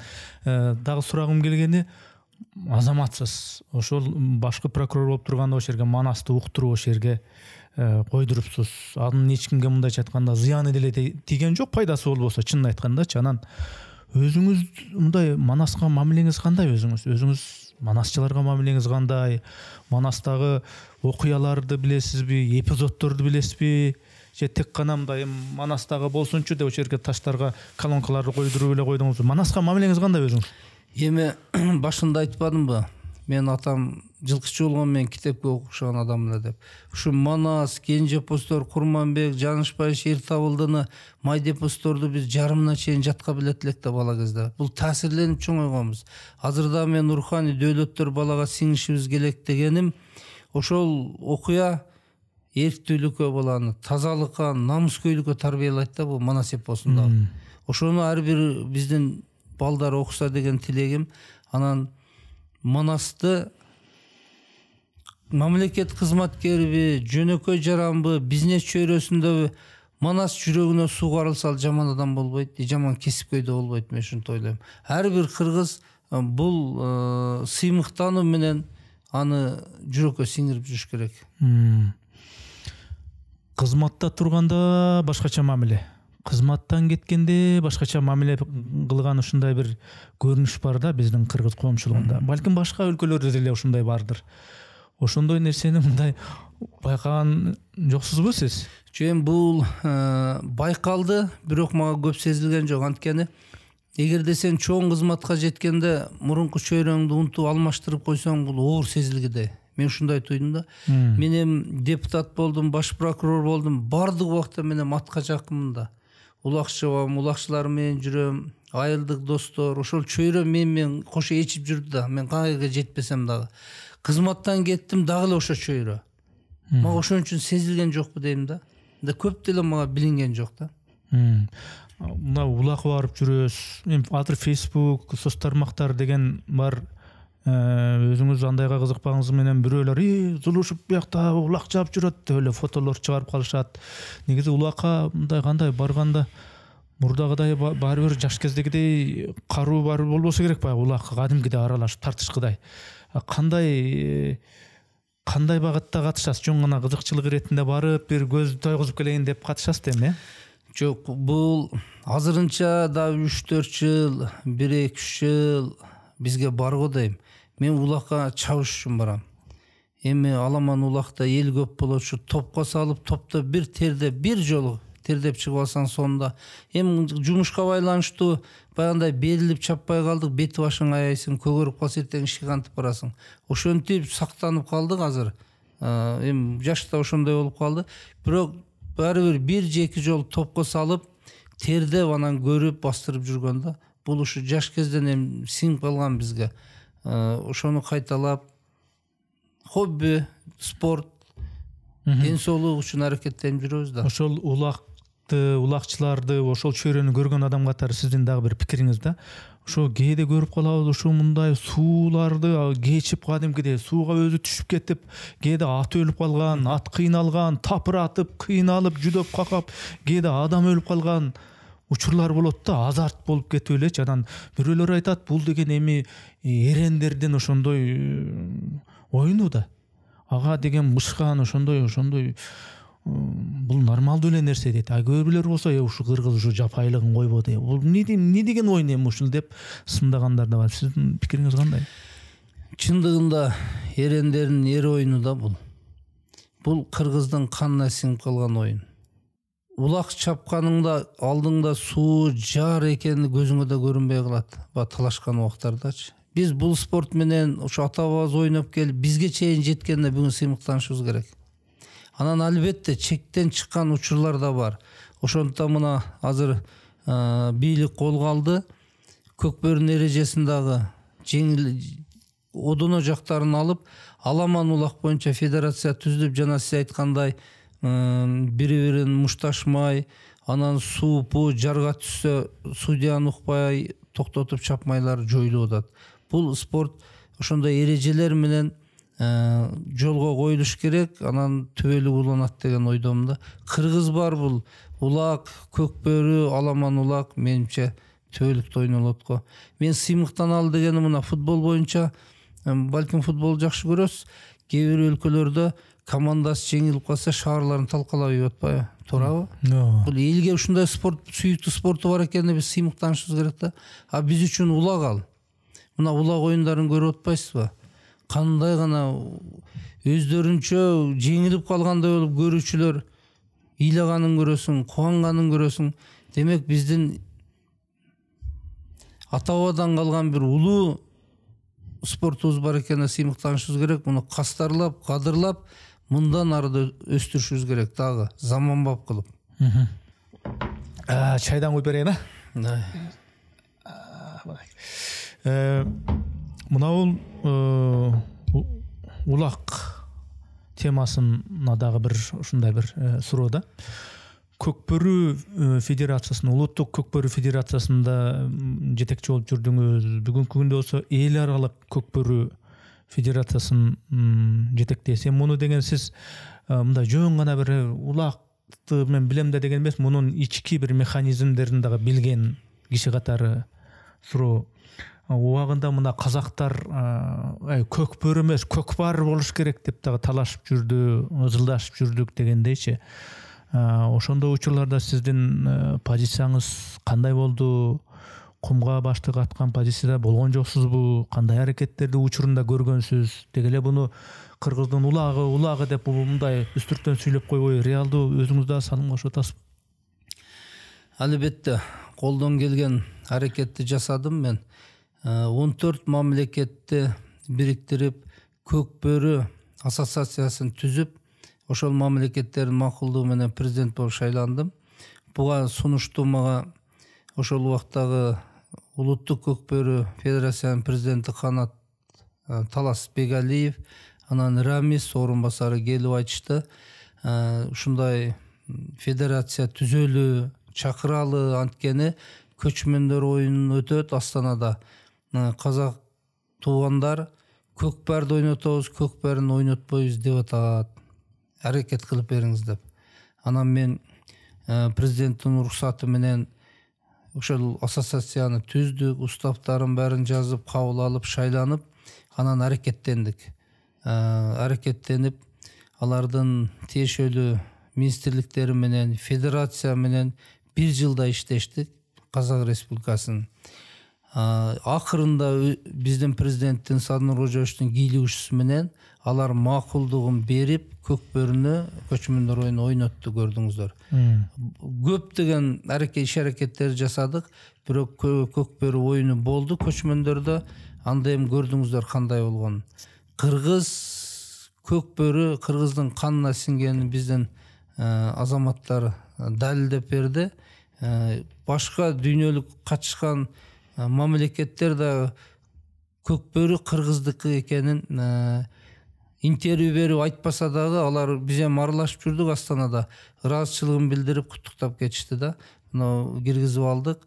Экинчи маселе, улуттук федерация боюнча мен азыраак жетектеп калдым. Аны дагы ошол көкбөрүнү көчмөндөргө ойнолот деп казактар айткандан кийин, анан мен ошо балдарга айтып, федерацияга мен өткөрүп бердим. Мен улуттукту кызматтан да түштүм, улуттукту мына өзүңөр алып баргыла, мен жардам берейин деп, ошо ойной турган аттарды башка өлкөлөрдүн ойной турган аттарын Кыргызстандан жүктөп барып бердик федерациянын күчү менен.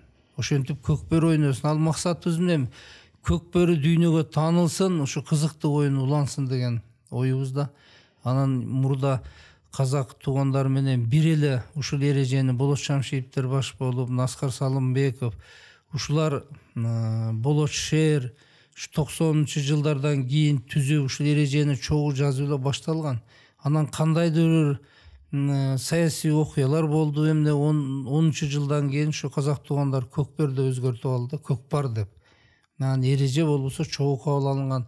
Аты эле көкпар болбосо көкбөрүнүн эрежеси менен ойнойт алар. Болгон тайгазан жок, чийип алып жерге таштайт. Ата көкбөрүнү биздин эреже менен ойнойт. Эми азырда ушундай сүйлөшүүлөр келип, ынтымак болуп атат. Бул барып экөө биригет буюрса. Себеби башка өлкөлөр деле мойнуна алат. Казак менен кыргыз чечишип алгыла. Бул оюн боюнча эки мамлекет силер лидерсиңер, а биз эки жагын тең ойногонго даярбыз дейт. Бул эми аста-аста барып жолго коюлса керек. Ал биз эл аралык федерация ассоциациянын башчысы катары мен Россияда тайгазан жасатып бердик, Казакстанга, Өзбекстанга, Алтайга жасатып бердик. Максатыбыз ошо көкбөрүнү ойносо деп. Азыр Россиянын менимче бардык облустарында федерация түзүлдү да, алар жакшы өнүгүп атат ойноп. Алтайда жылда өткөрөт, биздикилер да барып ойноп келди улакчылар. Өзбекстанда тайгазан бергенбиз, бирок чемпионат өткөрөбүз деп сөз берип атат, азырынча өткөрө элек. Эми конкреттүү түрдө жана парламенттик шайлоого байланыштуу буга эми өзүңүздүн талапкерлигиңизди коюп, аламанга катышып атасыз. Өзүңүздүн округуңуз бар, өзүңүздүн катар номериңиз бар, кадимкидей. Башка талапкерлердей болуп эле катышып атасыз дегендей. Программаңыз конкреттүү түрдө эмне? Мындай өзүңүз сот, прокуратура тармагынын адамы болгонуңуз менен билим берүү, билим деп атасыз да. Мындай негизги программаңыз кандай негизи?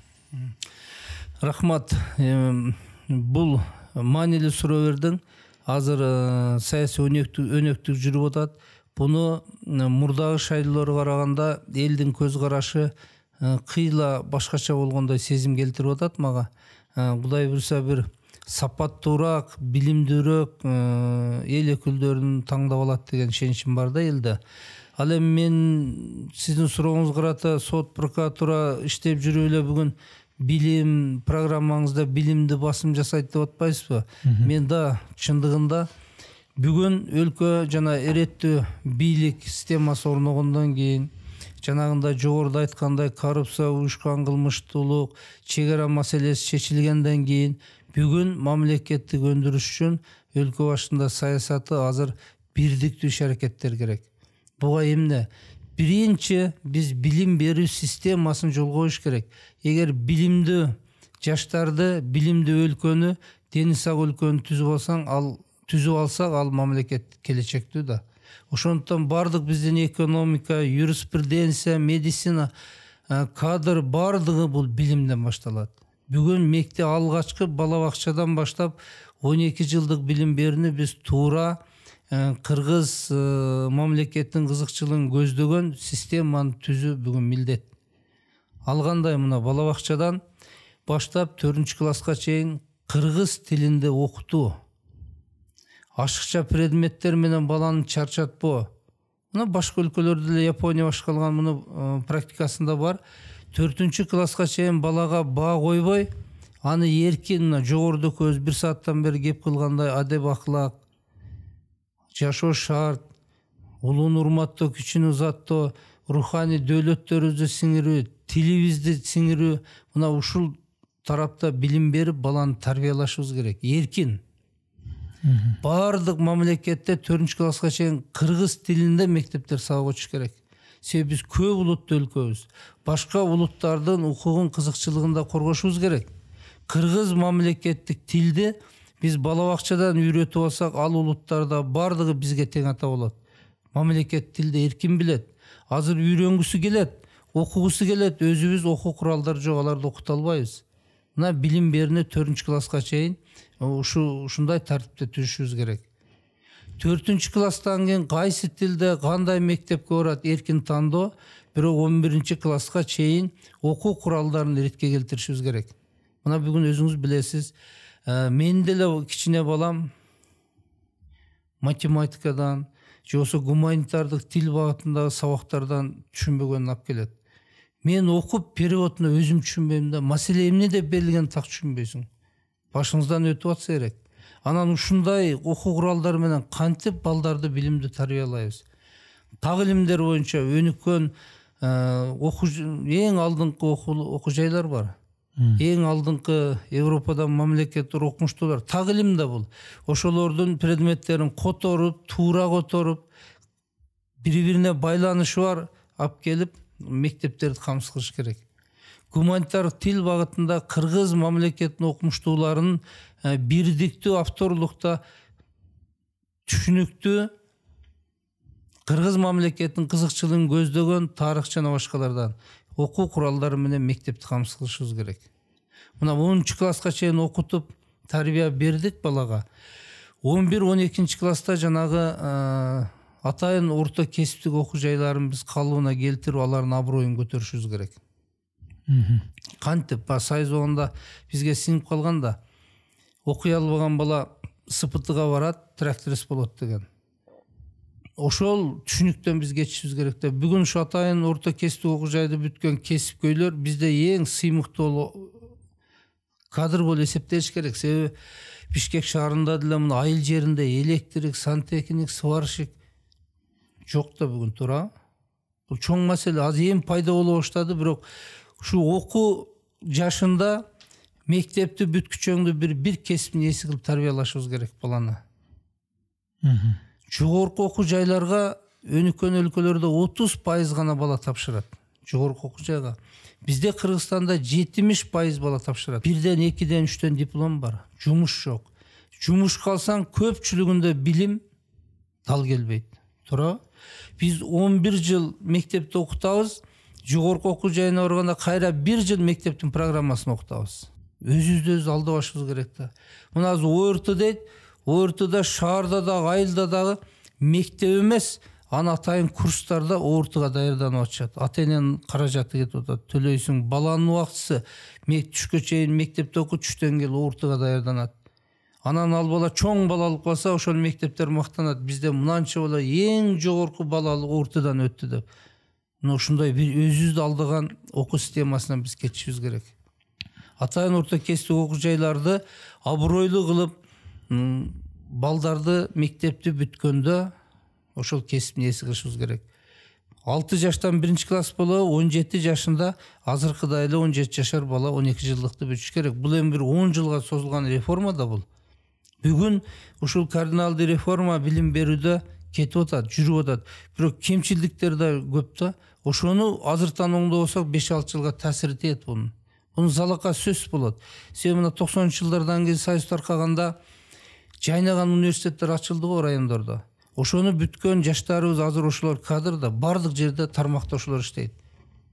Азыр кадрдын сапатсыздыгын сезесиз да сиз дагы. Ошол таасири мына да 5-6 жыл уланат. Эгер азыр 12 жылдык билим берүү реформаны туура сунуштарды берип түздөп албасак, бул кийин да кедергиси тиет да. Ошондуктан мен ушу билимге басым жасаган, билимди туура жолго коюп, туура реформа кылып алсак, экономика, медицина, кадр саясаты бардыгына мунун таасири бар. Бул жерде экономика да ушуга таасирленген. Мисалы үчүн мына 5-класстан бала бакчада бала, 5-класска чейин бала бакчада биз бүгүн милдеттүү түрдө тез арада аларга мультфильм, кыргызча, кино жана башка куралдар менен камсыздандырышыбыз керек. 4-класска чейин да мен жогоруда айткандай окуу куралдары менен камсыздандырып, 4-төн 10-класска чейин дагы ар кандай авторлор окутат да. Ошолорду бир ретке келтиришибиз керек. Мына ушундай сапаттуу билим берүү системаны түзүп алсак, 11-класстан 12-ге чейин ал бала атайын орто кесип окуу жайга кетти, мамлекет үчүн канча пайда, канча имарат бошойт, канча ата-эненин чөнтөгүнө пайда, канча экономикага салым болот. Туурабы? Мына ушу таасири чоң да бул билим берүүнүн. Анан жыл ата-энелерди ал китепти ал, бул китепти ал, мамлекет бул окуу куралдары менен камсыз кылыш керек. Ошондо биз сапаттуу медицинада кадрларды, юристтерди жана башка дайындап алабыз да. Бизде азыр мына азыр бул кыйла пасандап калды. Мурда бардыгы юрист болом дейт эле да, юрист болом тапшыра берет. А биз элде ушундай түшүнүк алып барышыбыз керек да. Менин балам инженер болду, агроном болдум, айыл жерлеринде жок да бул кесиптин ээлери. Эртең бизди аксатат да бул, туурабы? Мына ошондуктан өнүгүү экономиканын бардыгы билимге байланышкан, жашоо турмуштагы. Бүгүн биз билим реформасына парламент күчтүү болсо, аткаруу бийлигине, өлкө башчысына сунуш кылып болгон идеялар менен чапа тырмак муну жолго коюшубуз керек. Менин программам бардыгы билим берүүгө байланышкан, ошонун алкагында кетет. Адилеттүүлүк, мыйзамдуулукка чейин. Бирок башаты бул билим берүү системасын мыйзамдуу реттүү жолго коюу. Тиги буга чейин деле башка чет өлкөлөрдө мыкты материалдык базасы бар, мыкты билимий, илимий базасы бар чет өлкөдөгү, Европадагы, Америкадагы Гарвардты, дагы башка тиги Лондондогу университетти бүтүп келген, PhD'ни алган мындайча айтканда жаштарыбыз бар да. Азыр ошолор Кыргызстанда ошолорго муктаждык барбы, жокпу, алардын алган билимин пайдаланып атабы, жокпу мен билбейм. Бирок сиз айткандай болуп, ылайым ошо сиз жакшы мыйзамдарды жазып парламентке келгенден кийин, анан мектептер салынып, университеттер тим эле сапаттуу билим берип, китептер жанагындай адашкан ар кайсы бир чаташ китептер чыгарбай, сапаттуу китептерди чыгарып, анан ошентип ошолордон билимдүү жаштар чыгып, анан тиги жактан Гарварды, бияктан Оксфордду бүтүп келгендердин баары ошондой болуп калганда, ошолорго деги эле бизде мындай муктаждык болот деп ойлойсузбу, ошо билимдүүлөргө? Албетте болот. Билимдүүлөр мамлекетти оңдойт да. Билимдүүлөр. Себеби биз ошол четте окуп келген балдарды, мына мен башында эмне айтып атам? Бала бакчадан 4-класска чейин мамлекет тилде кыргызча окуталы деп. Баланын жүрөгүнө ошол мамлекеттин маданият тили сиңиш керек. Ал кийин кайсы тилде Гарвард каерде окубасын, ал мына жериндеги патриоттук сезим сакталат да. Мына баланы билимдүү эле, акылдуу эле кылбастан аны жөндөмдүү кылып тарбиялашыбыз керек экен. Ушундай билимдүү балдар бар. Билимдүү балдар бар, кызмат койсо иштей албай атпайбы? Биздин мамлекеттин, элдин менталитети туура келбейт. Жөндөм аз болуп калат экен. Ошон үчүн балага билим менен бирге жөндөм, кулк мүнөз, маданиятты өлкөнү сиңиришибиз керек экен. Ошондо сиз айткан кесип ээлери Кыргызстанга аба менен суудай керек болуп сүйрөп кетет. Биз ошондой муунду тарбиялашыбыз керек. Бул келечектеги биздин жоопкерчилик. Азыркы тиги ошондо мына Чыңгыз Айтматов деле зоотехникти бүткөн экен, мыкты жазуучу болду. Мына президент физкультура институтун бүткөн экен, мамлекетти жетектеп атат. Бул дегенем жөндөм башка, теория башка, практика башка экен да ошондо, Жок, мындай да. Ошол теория, практика бардыгына адамдын ишке болгон көзөмдүк аракет, жөндөм айкалыш керек экен, ширелиш керек экен. Эгерде жөндөм билимге айкалышып ширелишкен болсо, ал кесип мамлекет үчүн, ал кесипке чоң пайда алып келет экен да. Мисалы үчүн азыр алалы, мына балдарыбыз мектепти бүттү, жакшы менчик баягы $1000 төлөп окуп билимди алып атат. Ал четке кетип атат. Ошолордун да кызыксаңыз, мен кызыктым да. Көпчүлүгү Кыргызстан кайтып келбейт экен. Келгиси да жок, келбейт, ошол жакта иштейт. Келгендери бул жерде жумушка кирет, көп иштей албайт, кетип калат да. Анан кулк мүнөзү дагы коомду бизде мындай да, азыр мындай жанталашкан заманда, жанталашып бардыгы жулуп алайын, ушундай да алар мындай аралаша албай калат экен. Билим бар. А биздин маданияттан кичине четте мындай баарын аларга даяр кылып берсе. Даяр кылып берсе, илим мен ошол мамлекеттерден маданиятына көнүп алат экен да балачы. Ошондуктан биз баланы жашынан сиңирип койсок, каякта болбосун бизге алып келет, баягы жөндөм бар, айкалышып, бизде табылгыс кадрга айланат да. Эми уруксат этсеңиз, мен мындай жыйынтыктоочу суроом. Мына парламентке барайын деп өзүңүздүн элге программаңызды айтып, мына менин программа, мен парламентке бара турган болсом моундай иштерди кылам деп атасыз. Буюрса, Кудай насип барып кыла турган болсоңуз ошо парламентке, ошо парламенттин салмагы, орду кандай болот деп ойлойсуз?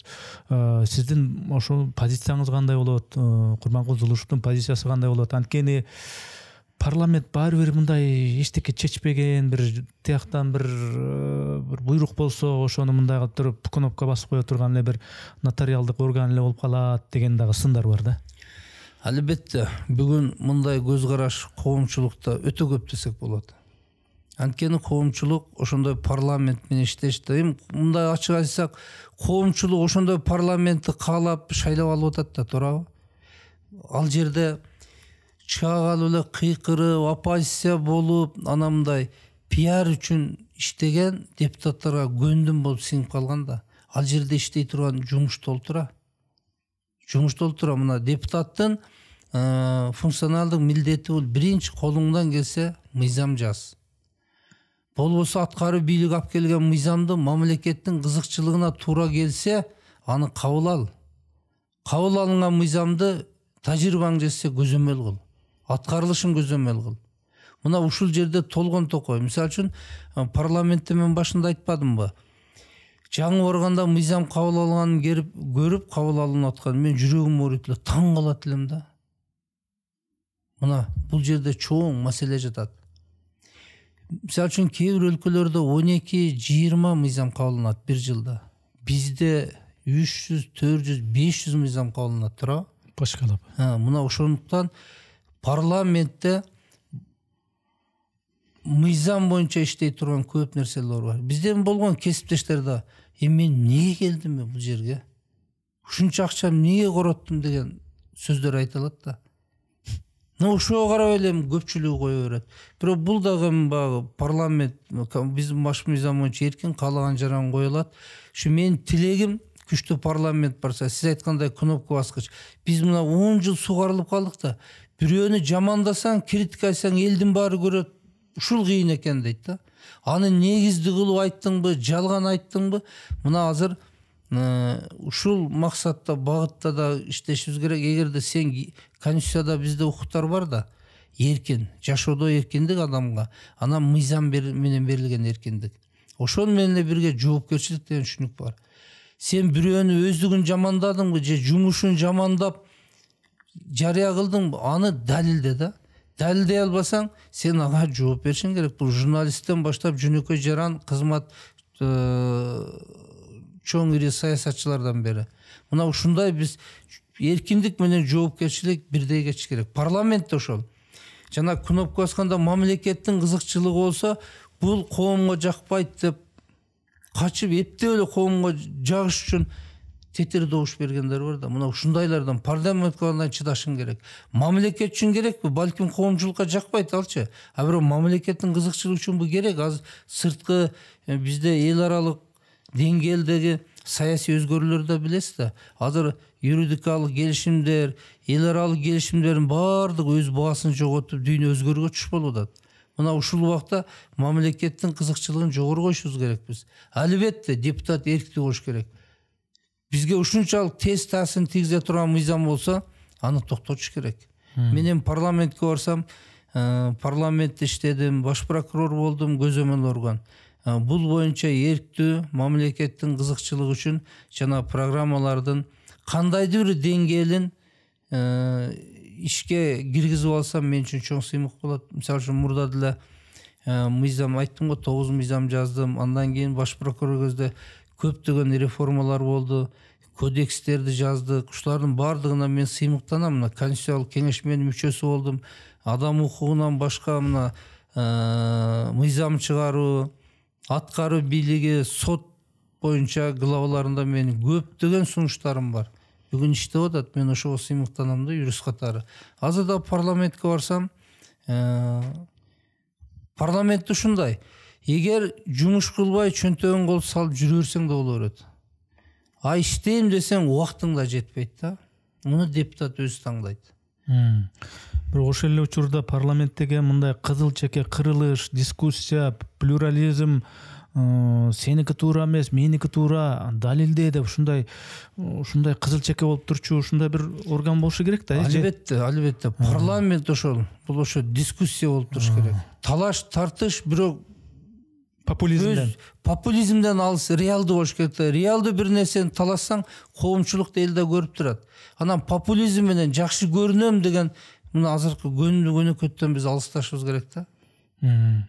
Менин камдаган суроолордун баарын берип бүттүм. Анан жыйынтыктоо иретинде балким өзүңүздүн электоратыңызга, шайлоочуларга бир кайрылуу иретинде айтарсыз. Рахмат, эфирден убакыт берип мүмкүнчүлүк түзүп атасыз.